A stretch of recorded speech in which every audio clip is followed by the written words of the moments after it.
Hello, I'm Sue Miller, a successful entrepreneur of 7 businesses, 2 of which I grew to over $1 billion in revenue each. In the process, I experienced the stress many entrepreneurs, their teams, and their investors face in starting and growing successful businesses. I'll be sharing some evidence-based information specifically on how stress impacts entrepreneurs and how to reduce its impact on you and your business. There was a recent research paper called Are Entrepreneurs Touched by Fire by Michael A. Freeman, MD, University of California, and it suggests an underlying relationship between entrepreneurship and mental health conditions. Now in these 2 bars, the dark blue represents diagnosed mental health conditions. Notice in the entrepreneur bar on the left, they're reporting 50% more mental health conditions than in the comparison group, which is basically the average Joe in the right. So 49% versus 32%. And 3 out of 4 entrepreneurs are directly or indirectly affected by mental health conditions. That's 50% more likely to have family history of mental health conditions than the average population. Let's have a closer look. Relative to the general population, entrepreneurs are twice as likely to report depression, experience 6 times the amount of ADHD, 3 times substance abuse, and are diagnosed with 10 times as much bipolar disorder. The good news is that we are no more anxious than the average Joe. And the success of entrepreneurs would indicate that perhaps Alice was onto something when she told the Mad Hatter, "You're entirely bonkers, but I'll tell you a secret. All the best people are." The lead researcher, Dr. Freeman, concluded that there is an underlying relationship between entrepreneurship and behaviors associated with mental health conditions, which may be highly advantageous and benefit both the individual and society. And it makes sense, doesn't it? Entrepreneurs have to be out-of-the-box thinkers with natural curiosity and creativity, and no one would dispute the fact that entrepreneurs have a higher than average drive for success and focus on goals. But that isn't the only way of seeing the data. Are there aspects of being an entrepreneur that make mental health conditions more likely? Well, I don't know. Around 80% of businesses fail, and entrepreneurs often invest their own personal dollars in their startup when the stakes are very high, and meeting payroll, obtaining customers, or investors is not easily done, leaving the founder feeling very responsible for things that are rarely going according to plan and are often not in their control. So welcome to Stress City. And with stress comes the potential for cortisol brain injury. Cortisol was declared public health enemy number 1 in 2013 by President Obama. There have been many research studies concluding that high cortisol interferes with learning and memory, and that high cortisol increases the risk for mental illness. So why don't we take a couple of minutes to understand cortisol and the risk that it represents? Are you sleeping restlessly, feeling irritable or moody, forgetting little things, and feeling overwhelmed and isolated? Don't worry, we've all been there. You're probably just stressed out. Stress isn't always a bad thing. It can be handy for a burst of extra energy and focus, like when you're playing a competitive sport or have to speak in public. But when it's continuous, the kind most of us face day in and day out, it actually begins to change your brain. Chronic stress, like being overworked or having arguments at home, can affect brain size, its structure, and how it functions, right down to the level of your genes. Stress begins with something called the hypothalamus-pituitary-adrenal axis, a series of interactions between endocrine glands in the brain and on the kidney, which controls your body's reaction to stress. When your brain detects a stressful situation, your HPA axis is instantly activated and releases a hormone called cortisol, which primes your body for instant action. But high levels of cortisol over long periods of time wreak havoc on your brain. For example, chronic stress increases the activity level and number of neural connections in the amygdala, your brain's fear center. And as levels of cortisol rise, electric signals in your hippocampus the part of the brain associated with learning, memories, and stress control, deteriorate. The hippocampus also inhibits the activity of the HPA axis, so when it weakens, so does your ability to control your stress. That's not all, though. Cortisol can literally cause your brain to shrink in size.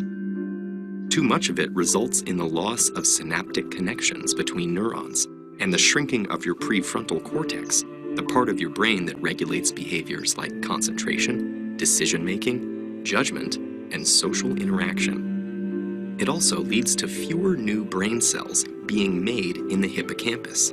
This means chronic stress might make it harder for you to learn and remember things, and also set the stage for more serious mental problems like depression and eventually Alzheimer's disease.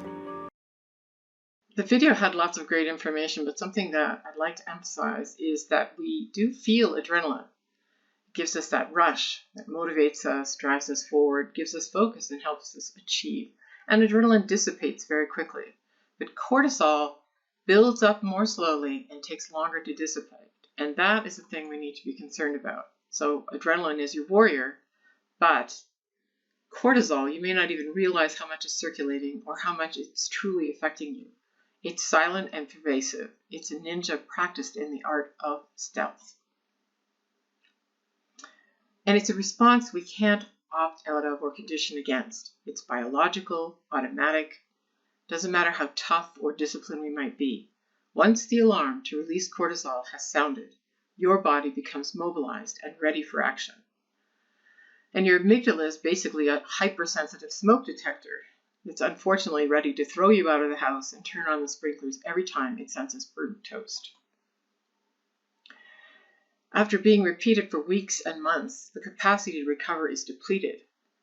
It's persistent and pervasive, and these emotional psychological stressors flood the bloodstream with hormones intended for rare occasions of forceful physical output. And so the cortisol levels build up in the blood, and this equals chronic high cortisol. And cortisol impacts every cognitive function: concentration, decision-making, judgment, memory, and social interactions. And it's harder for you to learn. It also weakens the hippocampus, making you more emotional. And in this diagram, notice that logic, learning, emotional control are all reduced, and that can't be good. And of course, we've already said the fire alarm amygdala is stronger. If you think about the bear example from the video, once you've seen a bear in the forest, the next time you go in the forest, you're going to be hyper vigilant. In a work environment, that can end up with somebody being quite compulsive about time, specific order. They can be a micromanager as a result. And a leader with chronic high cortisol sees all the flaws. They're quite reactive. So the workplace becomes somewhat thin on appreciation and high on criticism. It's not a recipe for a motivated workforce. It also doesn't make someone a great spouse, which of course then results in marital discord. And of course, as the body ages, unfortunately, cortisol production increases and the amygdala becomes even more powerful. And that all adds up to more stress. I used to think being stressed improved my performance, made me sharper. But as time wore on, it felt more like this guy. It's called anhedonia. It's a form of depression where a person keeps on functioning, but they are more irritable and nothing is enjoyable anymore. And we're conditioned to weathering wave after wave of stress-inducing challenges. We're supposed to act unaffected, and that would equal toughness and success in our environment. And we act as though we can shrug off cortisol's many biological responses by ignoring it. We are trained that to be successful entrepreneurs, we need to hide any weakness from investors, customers, and employees. But projecting this perfect image is exhausting. You've seen this poster before, but I think it's important to note that it isn't 1 in 4 people. When we're talking about entrepreneurs, it's 2 in 4 people, or 50%. And this high level of cortisol not only prompts but also amplifies many psychological disorders, including ADHD and depression. And stress can have a dramatic effect on bipolar disorder, triggering more mood swings and amplifying the intensity. And after being exposed to unrelenting high levels of cortisol for extended periods, You can end up in a place called burnout, breakdown, or major depression. And you can't just take pills once you get there. You can't power through it. I hope you agree we're losing too many talented, energetic people, hobbled by lack of knowledge about managing cortisol, by stigma, and sometimes by death. Now, lots of people have suicidal thoughts, but when they become relentless, that's when they're dangerous, and you need immediate, skilled professional help. It isn't possible to just keep on going. You won't be better after you close this round or complete this contract. Toughing it out risks not only your life, but your ability to function. And every day, the pressure of deciding on whether to kill yourself makes the distress worse. So tell your doctor. And remember, doctors can't diagnose properly without the full picture. This requires self-awareness and disclosure. You may have bipolar and not depression, so get a referral to a psychiatrist if at all possible. And if you're making plans to kill yourself, go to emergency immediately. For every death by suicide, there are 29 attempted suicides, 14 of which will end up in emergency treatment. And research has verified that almost 50% of people diagnosed with bipolar disorder will attempt suicide. And remember, entrepreneurs are 10 times more likely to have that diagnosis of bipolar disorder. We don't know the thoughts of someone who dies by suicide, but the thoughts of someone who attempts suicide can provide us with some insight. So let's take a minute to look at some of those.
A person thinking of suicide often doesn't reach out for help.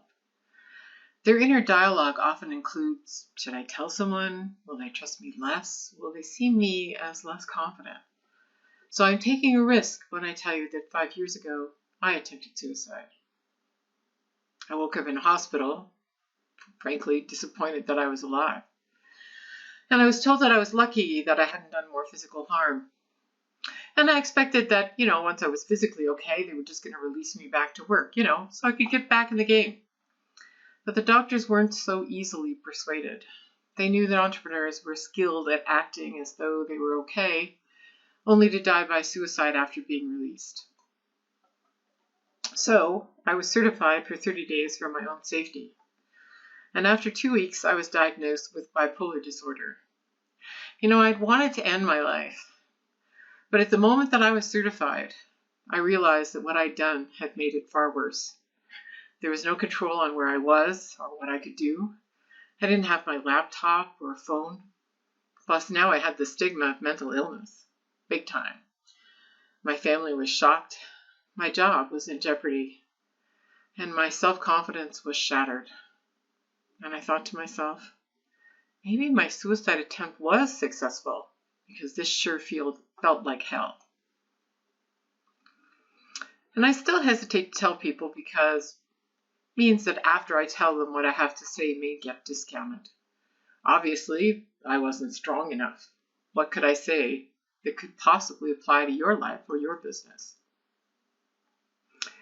Like Jessica, I've spent every moment since my attempt growing stronger and stronger. And in the process, I've helped hundreds of others get stronger too. And the idea that I'm delicate and breakable couldn't be further from the truth. In fact, I like to think of myself as a Ferrari, which many of you may know is one of the highest performance cars on the planet. But something you may not know is that a Ferrari runs like a hunk of junk if you put regular gas in it that you would put in an average car. A Ferrari needs special fuel, needs additives and frequent tune-ups. And to optimize my performance, I need the right fuel too, and that's food and enough sleep. And I need additives like prescriptions and supplements. And the tune-ups are self-care that I use to reduce cortisol's impact on my brain. By telling my story, I hope that you have the realization that we aren't doing enough, not nearly enough, to protect our brains from cortisol in this high-pressure entrepreneurial game. There's too little information and support for recovery, too. There are long wait lists for the few things that there are, and it's usually 6 months, if not the 18 months that it says in this funny little diagram. I am thankful for the opportunity given me to have this experience and learn from it and come out the other side helping others recover. I founded mental wellness recovery groups to address this gap in services. And I curated the latest research in neuroplasticity and the most effective treatments and prevention methods to create a 10-week course. This is offered to groups and gives them a chance to discuss and explore recovery methods. And it's all led by peers, people who've been there, done that, got the t-shirt for recovery. And surely we all have to realize that the cost of doing nothing is too high. 70% of disability costs are for mental illness, and 14% of the net profit of every company in Canada is spent on mental illness. Only 50% of the people who are off work for more than 6 months return to work. So what can we do to mitigate the risk and the cost? Well, the first thing is to give yourself a break. You didn't know. How could you know? But now that you know, how can you not act? So one of the first things to do is to realize that mental health conditions are not a life sentence or a career-ending injury. In fact, in the Army, they're very specific. They call it a stress brain injury, and it's totally recoverable. If we see it as an injury and common and treatable health condition, then the same way that someone who has a knee replacement may need to modify certain aspects of their lifestyle, so may someone with depression or bipolar. The condition itself, whatever it is, does not define who someone is or what they are capable of doing. But there are 4 things that we can do in order to reduce cortisol damage. That's breathe, move, be present, and repair.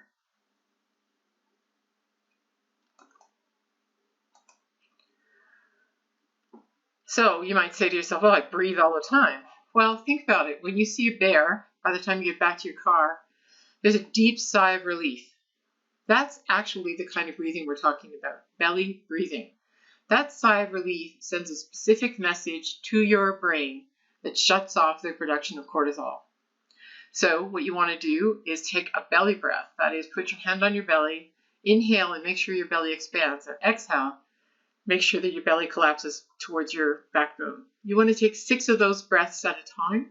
It takes 3 minutes to do this. And we recommend that you do it 3 to 5 times a day. And if you like technology, you can use a Fitbit in order to do this.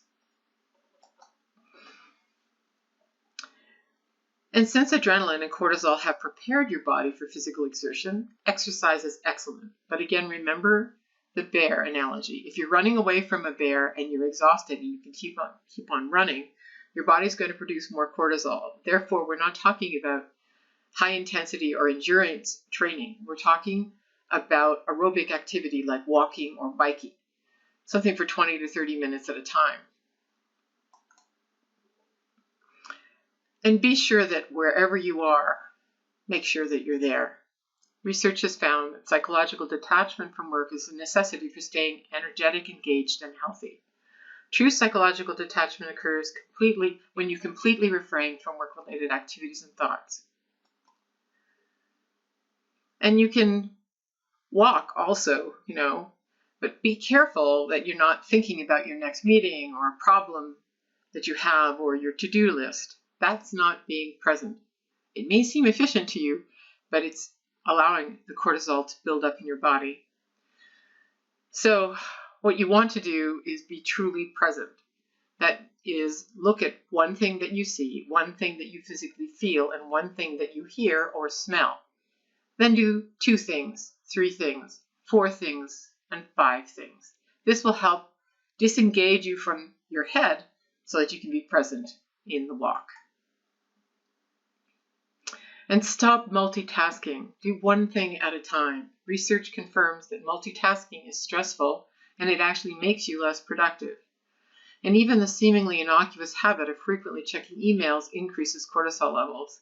So when you come home, go into the laundry room and charge your phone there. Leave it there for 2 hours. Nothing horrendous can happen except in very extraordinary circumstances. And just disconnect. Engage with your family.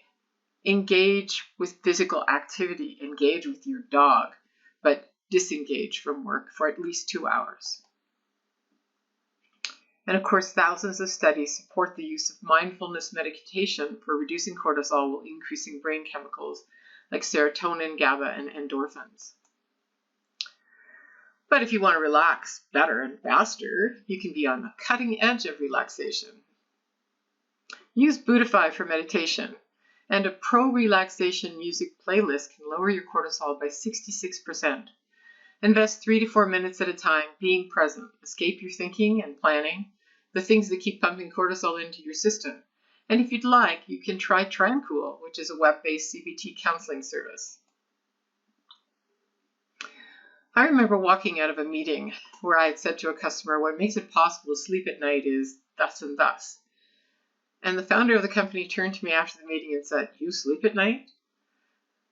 Well, I used to wake at 4 a.m. without an alarm, and I averaged 4 to 6 hours a night, and I didn't think I needed more. I was wrong. With enough sleep, your cortisol lowers, and not enough sleep, your cortisol rises.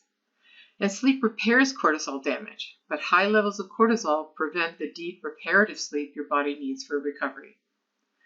Breathing, movement, and being present will make it easier to get the sleep your brain needs. And put your phone on silent at night, and if you must use technology, make sure that you're using blue blocking glasses if it's 2 hours before you go to sleep. Now, part of repairing is to reduce sugar, which triggers a boost of cortisol that can last 5 hours. Now, eliminating caffeine, which can more than double your cortisol blood level, is a good thing too. Alcohol feels good in the short run, but adds to cortisol and reduces sleep quality. And dehydration raises cortisol levels, so drink more water. Omega-3 and vitamin D are the best at offsetting cortisol's effects on the brain, and the doses on the screen. Another way to repair is to change your perception. Chronic cortisol overload causes the brain to look for flaws. The average brain has 50,000 thoughts per day, and up to 70% of them are negative. Somebody on chronically high cortisol level probably has 90% or more negative thoughts. And as you know, the negative impact of stress is not really due to the events in your life, but due to your thoughts about the events. Those automatic negative reactions and cognitive distortions. So it's important to try and reverse that swing. And CBT has been proven by research to be the most effective method for any mental health condition. Of course, there's always dog therapy. Studies show that playing with animals lowers cortisol while simultaneously increasing oxytocin, endorphins, and other healing hormones that promote self-healing mechanisms. Now, you've chosen to lead a business, and you have the most to lose and the most at risk from ignoring mental wellness.